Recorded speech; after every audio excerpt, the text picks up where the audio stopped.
Me platicó que había estado trabajando con don Alfonso Caso en Monte Albán y luego trabajó con Ruz, con el maestro Ruz en Palenque también. Cuando descubren la tumba de Palenque, ella era parte del cuerpo pues de arqueólogos que estaba trabajando ahí, y después pues ya se va a Teotihuacán.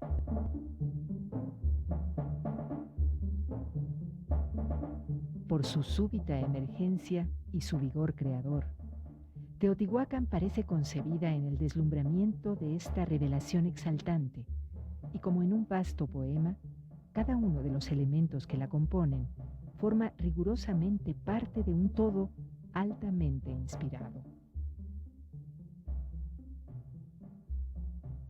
Lo principal, digamos, de Teotihuacán, lo más espectacular, ya estaba a la vista. Entonces, la parte de la habitación o demás, ¿no? Yo creo que eso es lo que le llamaba la atención a Loret en Teotihuacán. De los testimonios materiales que pueden elucidar las crónicas y los libros pintados, los que proporciona la arquitectura son con mucho los más esclarecedores, ya que su estudio es susceptible como ningún otro de restituir un sentido a los elementos que reencuentra separados de su contexto, perdidos en la multiplicidad y la fragmentación.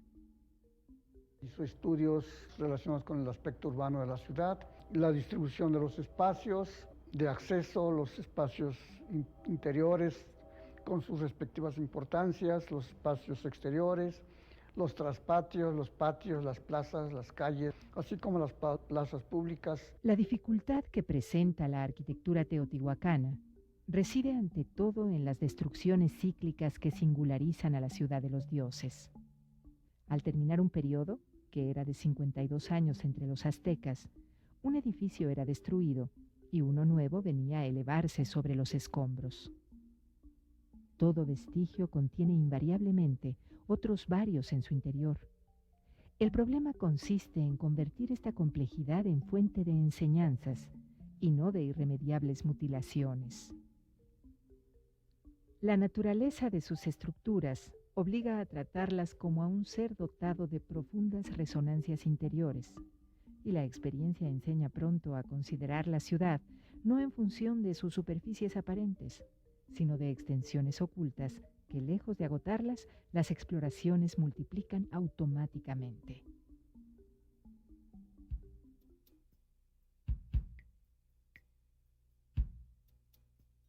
Cuestiones, digamos, como el palacio que encontró en Zacuala.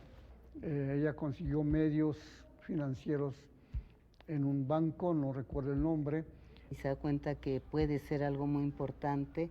Trabaja mucho con los campesinos, porque era tierra pues que todavía pertenecía a algunos campesinos que tenían dueños. Entonces los convence para que vendan, para que les vendan esas parcelas para poder iniciar ese estudio. Sepultados desde hace más de un milenio, estos palacios han sobrevivido no solo en la memoria deslumbrada de las generaciones, sino en la existencia concreta que ha sido siempre recordada por las innumerables obras que a través de los siglos brotan de este suelo repleto de arte. No es desde ayer que los campesinos ven surgir bajo el arado vasos brillantemente coloreados, esculturas en piedra preciosa, paneles de muros ilustrados como bellos libros de imágenes. Es fácil, por ello, comprender la fascinación que ejercen estos grises campos de labor que encierran el universo deslumbrante de Quetzalcóatl, esas extensiones opacas en las que el investigador atento percibe el centelleo interior. Sus resultados de sus investigaciones publicados por el Fondo de Cultura Económica es un palacio, la ciudad de los dioses.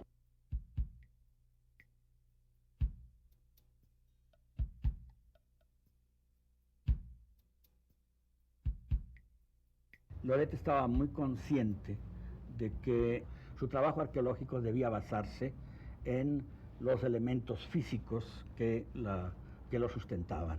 Entonces sus libros de arqueología de Teotihuacán o del Valle de México ve uno que constan de una explicación somera acerca del trabajo que hizo en esos sitios, ilustrada profusamente. Verán que los textos sí siguen una caja tipográfica determinada, etcétera, pero que las ilustraciones se salen por todas lados. Su interés siempre fue que las ilustraciones tuvieran el máximo de tamaño posible, es decir, que fueran bien visibles, ¿no?, en la edición del libro.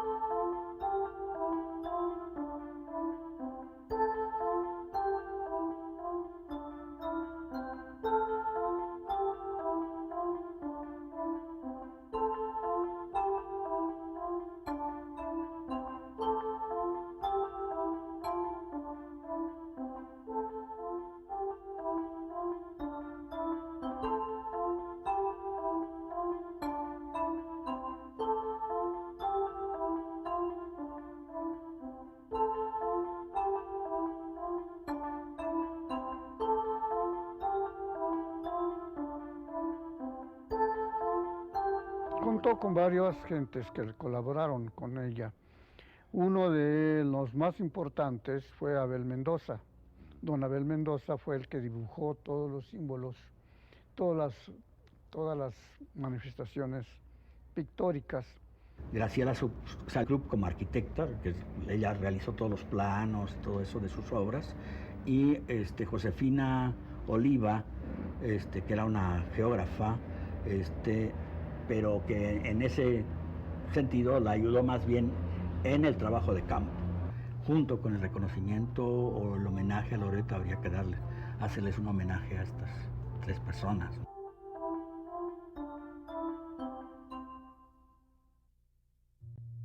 Hoy nos parece inconcebible que Europa haya podido ignorar hasta el siglo XVI la existencia de una civilización como la que reinaba entonces en México desde hacía más de 1500 años. El antiguo México sorprendió a los europeos por el lugar desmesurado que asignaba a las cosas divinas. Era un mundo en el que la marcha del cosmos estaba considerada como un asunto de Estado y donde había leyes que regían la búsqueda espiritual de los ciudadanos. Una tierra que por su intimidad con el cielo había derogado lo profano. Poblaciones vueltas hacia el infinito que respiraban normalmente en el aire rarificado de lo sagrado.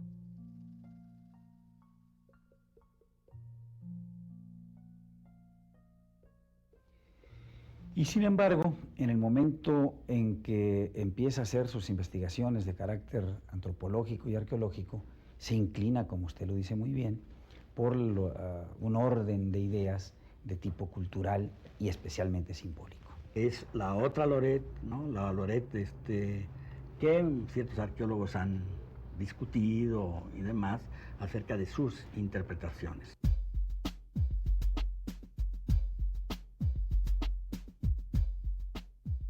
No es tanto el hermetismo de los símbolos lo que nos separa del mundo precolombino, como nuestra profanidad respecto de ellos. Pertenecientes a una civilización donde la actividad se traduce en hechos históricos, en acontecimientos que no tienen alcance más que sobre el universo temporal, nos es difícil captar un pensamiento determinado por la voluntad de elevarse, desde esta existencia misma, por encima de la condición terrestre. Ella aportó una gran información en lo que se refiere a la descifración de los mitos, de los signos, de la iconografía. Y todo esto está relacionado con la religión. Los dioses son espíritus libres para siempre del tiempo y de la separación. Por tanto, todo lo que para nosotros es indicio de vida, expresión, personalidad, movimiento, está rigurosamente proscrito de sus figuraciones y formas. Lejos de constituir un fin en sí, son jeroglíficos de conceptos altamente especulativos. Es una pregunta que yo me he hecho mucho, ¿no? Porque decía, bueno, es que Loret, ¿cómo llegó ¿no?, a toda esta interpretación. Yo creo que era parte de, primero, de una formación muy rigurosa, ¿no?, de un estudio muy riguroso. Retomó a su vez, por supuesto, de las ideas anteriores a ella, como las de don Alfonso Caso. En alguna ocasión me comentaba que un libro que a ella le dolía mucho y que además era el que más tenía referencias de otros autores, era precisamente El pensamiento y religión en el México antiguo. Porque esa era su forma de entender el mundo mítico de los mesoamericanos o de los amerindios, viéndolo en su contexto global.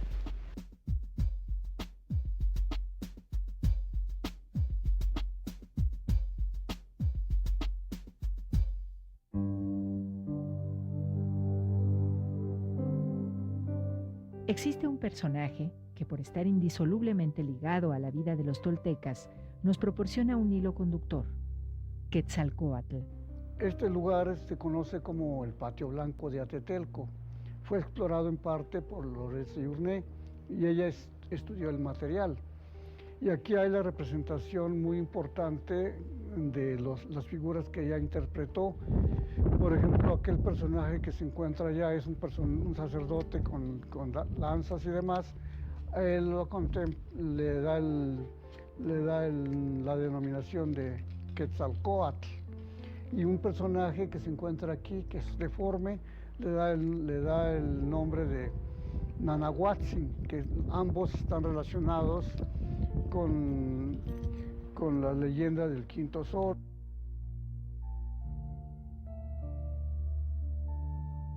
El rey de Tolan no era otro que Quetzalcóatl, el creador de todo el saber humano.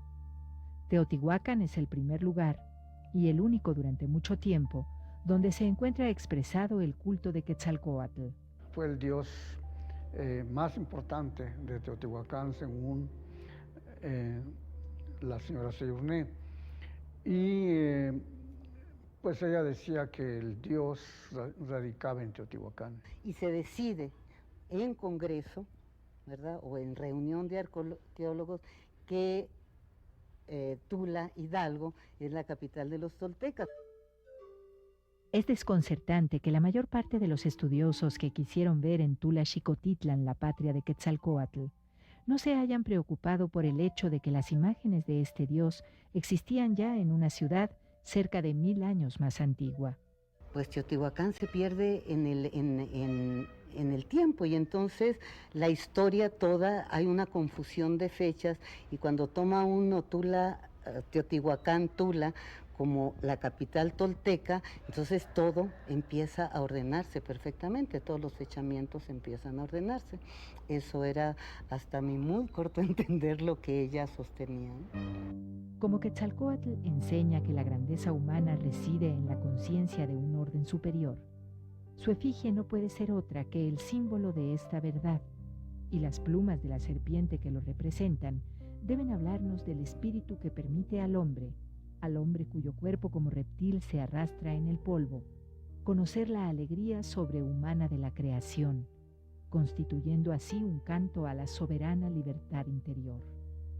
El Quetzalcóatl es entonces el signo que contiene la revelación del origen celeste de lo humano. El espíritu de Quetzalcóatl, ¿no?, a ella la inundaba y la llenaba y le había dado muchísimas vivencias espirituales, ¿no? O sea, ella era una gente de una gran espiritualidad, ¿no?, con ser marxista, con ser una gente materialista, del materialismo histórico, pero tenía un potencial espiritual muy, muy grande. Quisiéramos solamente que se sepa que no ha sido con ligereza como nos hemos convencido de que difícilmente existirá un poema más deslumbrante de vida interior y más puro en forma que el que inspiró el mensaje de Quetzalcóatl. Y ella decía, pues es que no hay en el mundo, yo no encuentro esta expresión de una espiritualidad tan grande como es la espiritualidad de los pueblos antiguos, pero que se concreta en un humanismo, en el humanismo, porque Teotihuacán es el único mito de la fundación, donde todos los dioses se inmolan para que surja el hombre.